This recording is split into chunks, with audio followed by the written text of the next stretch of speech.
The streaming wars are over. Piracy won. In 2020, piracy was declared dead. Streaming had won. Netflix was $8.99 a month.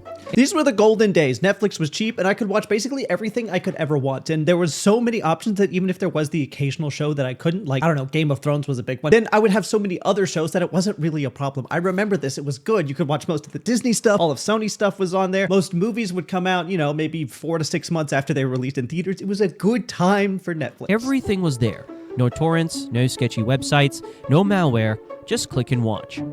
But by 2024, something impossible happened. Piracy websites' visits exploded to 216 billion, higher than before Netflix even existed. The companies that killed piracy brought it back from the dead, and they did it by betraying every single principle that made them successful. Now 76% of young people pirate content while still paying for subscriptions. Modern piracy sites offer better interfaces than Netflix, and the industry is staring down $113 billion in losses by 2027. How did billion-dollar companies commit financial suicide this spectacularly? The story begins with a simple tweet.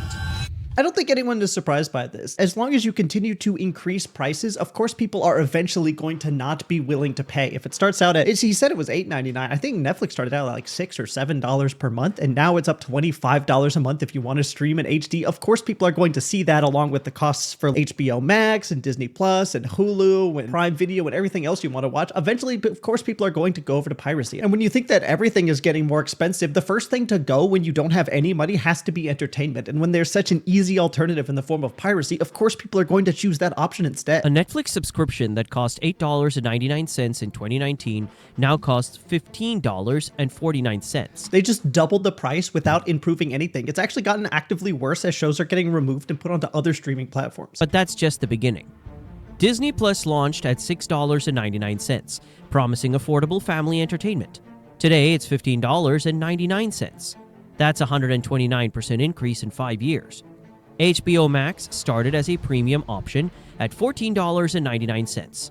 Their new Ultimate plan costs $20.99. This is kind of the only one I'm okay with. I was fine with paying for Netflix and also HBO because HBO had such incredible original shows that I was like, okay, you got Game of Thrones, Weeds, The Sopranos. They would always have one huge flagship show that would destroy all of the competition, and I was okay with that. Netflix for just like my general entertainment, and HBO was the premium thing that I paid for to keep up with the really, really good shows. But then, of course, that changed when everything started going on to their own individual platforms. Nearly $21 a month for a streaming service.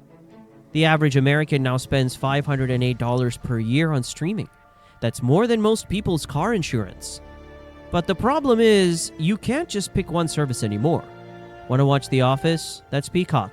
Game of Thrones? HBO Max. The Marvel shows? Disney Plus. Stranger Things? Netflix. To get everything your family wants, you need 6 different subscriptions. The monthly bill hits $100 before you've watched a single episode.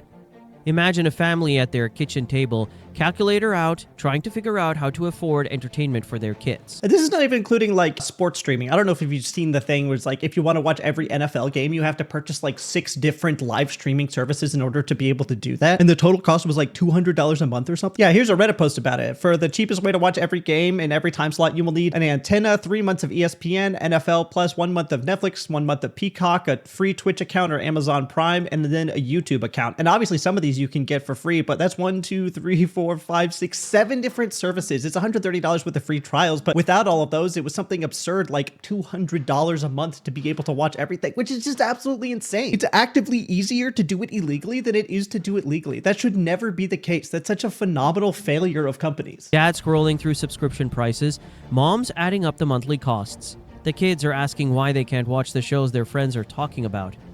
This is the moment streaming died. We would love to have the margins that Netflix has, Disney CEO Bob Iger told investors.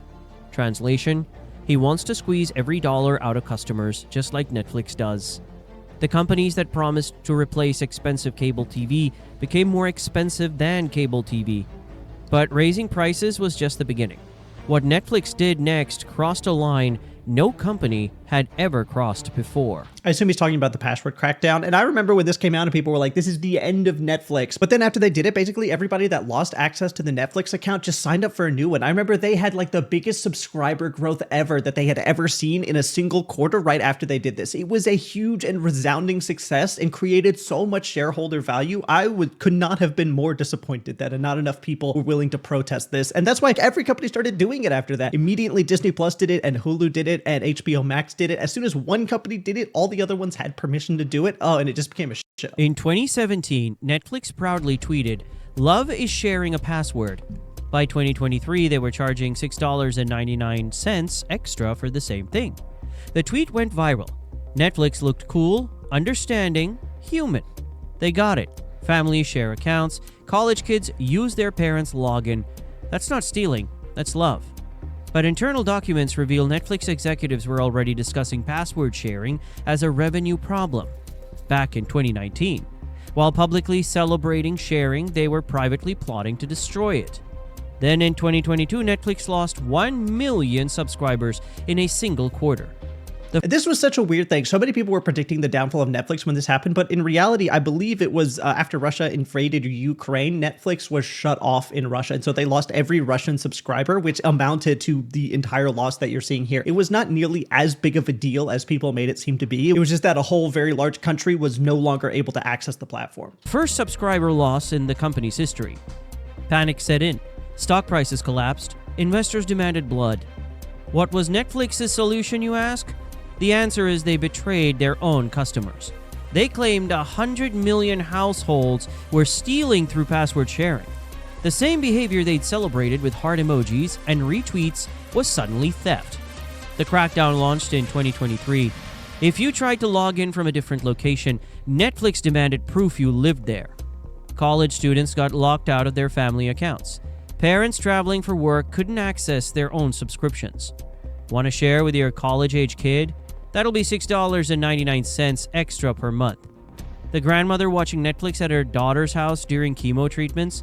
Another $6.99. I feel like that's a bit of a big pull there. The grandma watching Netflix during chemo treatment at her daughter's house is, that's kind of a crazy assumption there. I don't know how often that was happening. Disney saw Netflix's success and copied the playbook.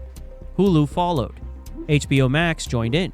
Once one company does it, every other company decides that they're also allowed to do it. It's like when Apple got rid of the headphone jack because it was cheaper to make iPhones without it, and then they didn't have to provide headphones in the box, forcing people to buy the AirPods Pro Max. And then every other company also came along and started doing the same thing. That's just what it is. The entire industry turned against password sharing overnight. A college student goes home for winter break, settling in to watch a show with her mom. The screen flashes an error. This TV doesn't seem to be part of the household for this account. Her own family account, treating her like a criminal. The companies that built empires on convenience and connection were now policing families like suspicious bank transactions.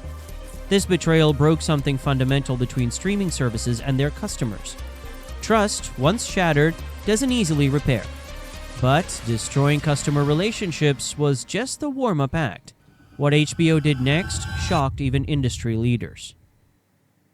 The company spent millions creating Westworld, won Emmy nominations for it, then deleted it from their own platform to avoid paying royalties.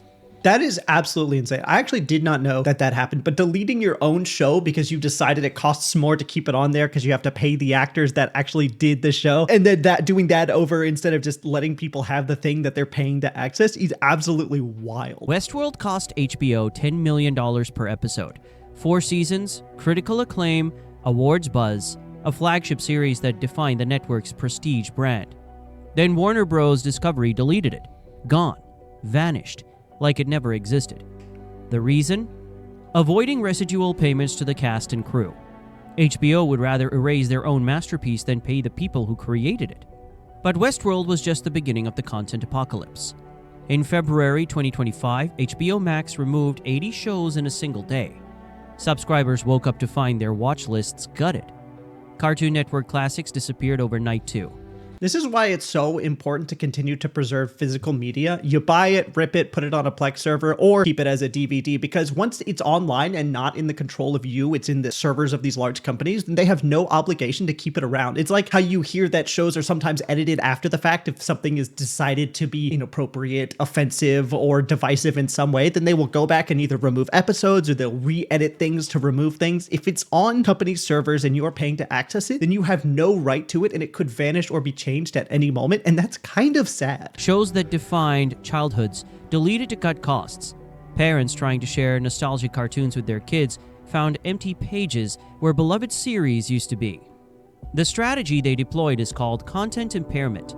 Remove shows from your platform, claim them as business losses, and get tax write-offs. Destroy art to save money. Even Disney joined the content destruction party. Shows vanished from Disney Plus without explanation. Series that families have been watching together simply disappeared mid-season.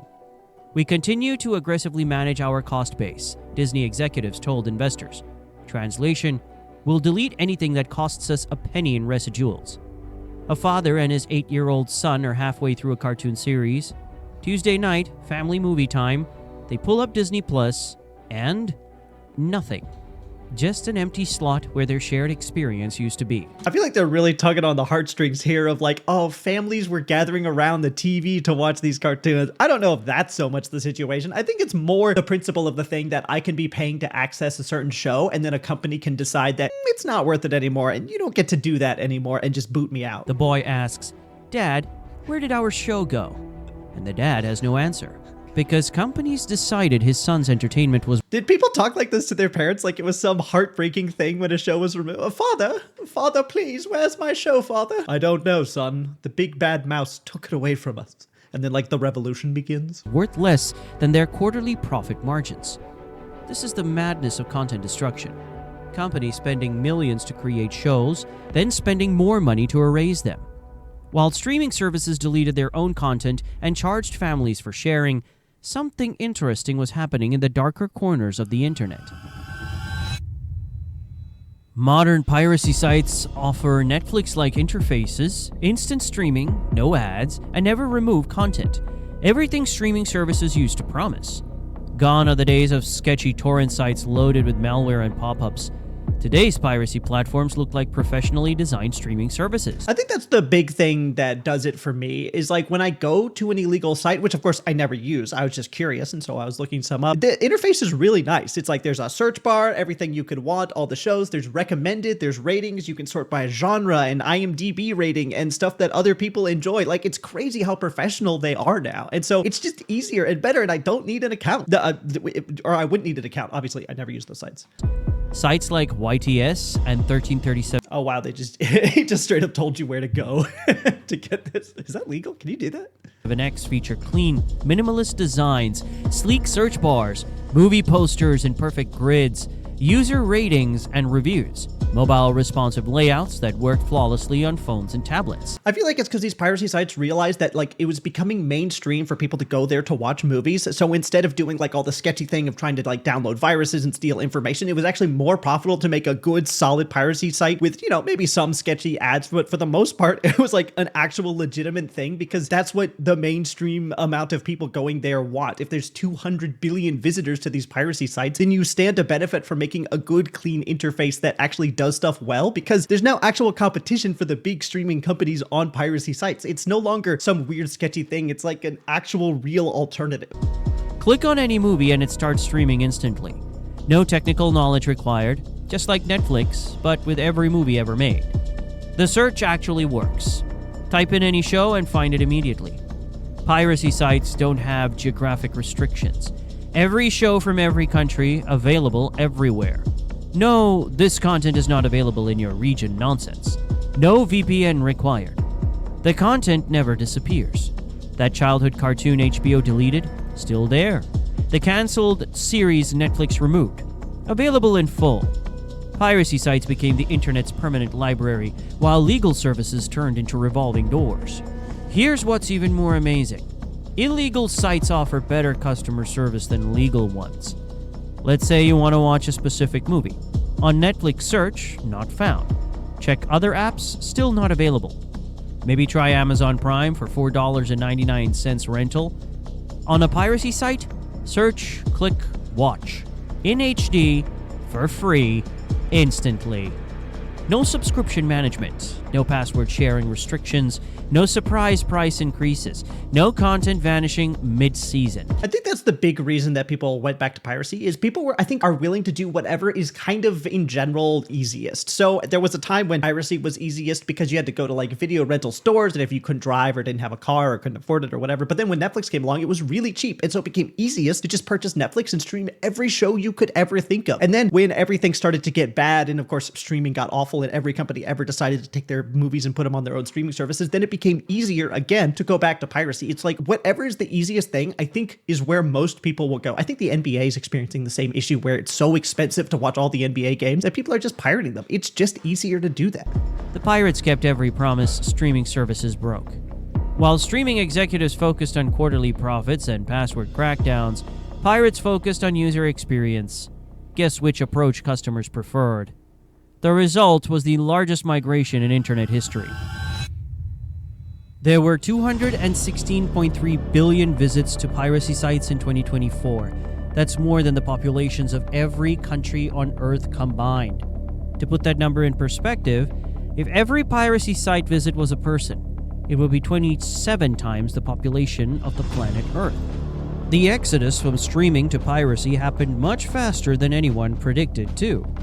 In 2020, piracy actually hit historic lows. Just 130 billion visits. Streaming had seemingly won the war. But by 2024, that number had exploded to 216 billion visits, a 66% increase in just 4 years. Gen Z led the charge. 76% admit to pirating content while still paying for legitimate subscriptions. They're not abandoning streaming services completely.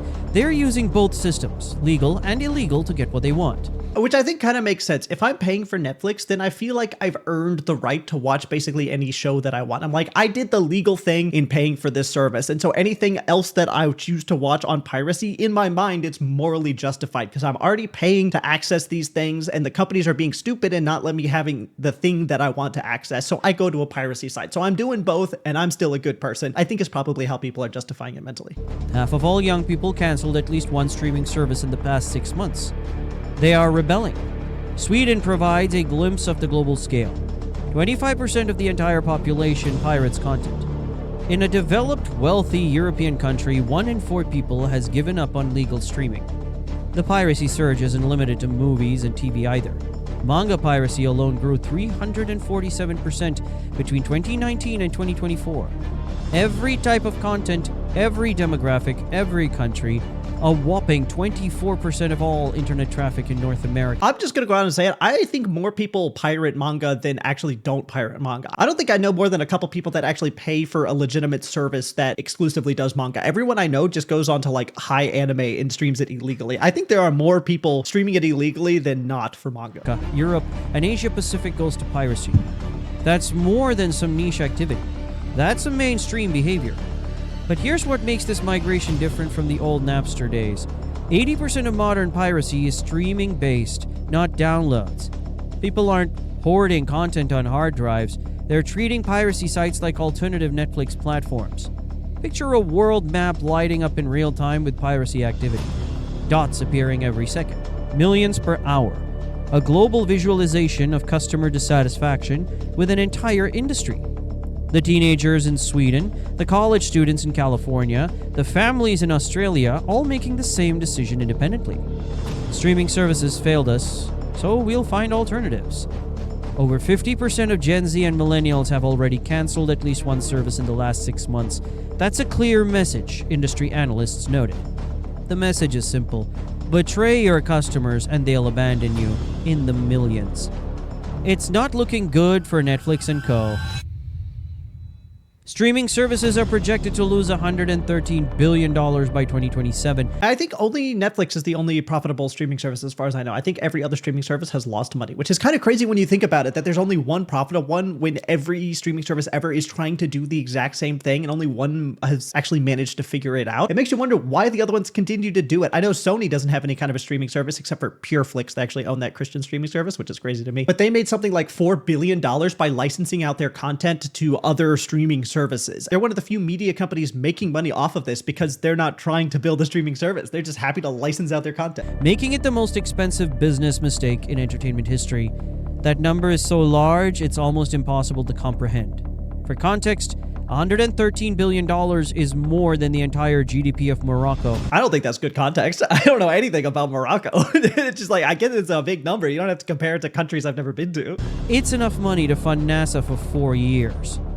The United States alone loses between $29.2 billion and $71 billion annually to... I don't know about the term loses, though, because I think that's money that people wouldn't have spent anyway. If piracy was not available, I don't know if people would necessarily be signing up for more streaming services, making maybe a little bit, but like to say, oh, $71 billion is what's being lost. I don't think that's actually being lost, because if I couldn't sign up for piracy, I would actually just watch more YouTube or some other free service. I wouldn't be signing up for more streaming services if I didn't have access to these in other ways. Digital piracy. That's the economic output of entire states vanishing into the digital void.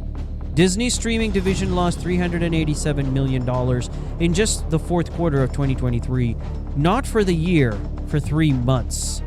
Warner Bros. Discovery posted a staggering $10 billion loss in the second quarter of 2024. $10 billion is crazy. Are they even trying at that point? This is real money, real jobs, real consequences. The piracy resurgence costs 70,000 American jobs every year. Sound engineers, editors, writers, production assistants, entire careers erased because customers fled to illegal alternatives. Stock prices tell the story of investor panic. Disney shares dropped after subscriber losses. Warner Bros. Discovery became a cautionary tale of corporate mismanagement. Netflix's stock remains volatile as growth stagnates. Imagine the boardroom at Disney headquarters. Executives in expensive suits staring at quarterly reports showing their first subscriber decline ever. Charts and graphs painting a picture of corporate failure. Bob Iger realizing his price increase strategy has backfired catastrophically. The same scene is played out at Warner Bros. Discovery, HBO, Paramount, and every other streaming company. Executives who thought customers had nowhere else to go are discovering that customers always have somewhere else to go. While there is some optimism that emerging countermeasures and best practices may see piracy begin to plateau by 2027, there is no consensus among stakeholders as to when it may begin to decline, admitted Steve Hawley, a Parks Associates analyst. Which I think makes sense. If streaming services are affordable, then I will absolutely use those instead. I would rather do something legal than something illegal. But if companies are going out of their way to make it really expensive and complicated and convoluted to be able to watch the shows that I want to watch, then so many people, myself included, are just not going to bother. Translation: the industry has no idea how to fix this mess. The Titanic comparison writes itself. Streaming executives, convinced of their own unsinkability, steered directly into the iceberg of customer rebellion. The damage is already done. The question now is how many companies survive the sinking? This is what happens when billion-dollar industries forget the most basic rule of business: the customer is always right. So what's the conclusion? Is streaming dead?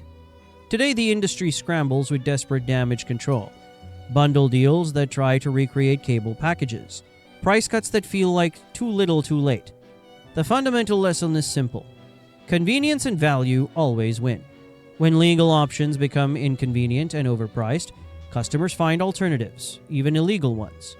When companies prioritize short-term profits over customer satisfaction, they don't just lose customers, they create their own competition.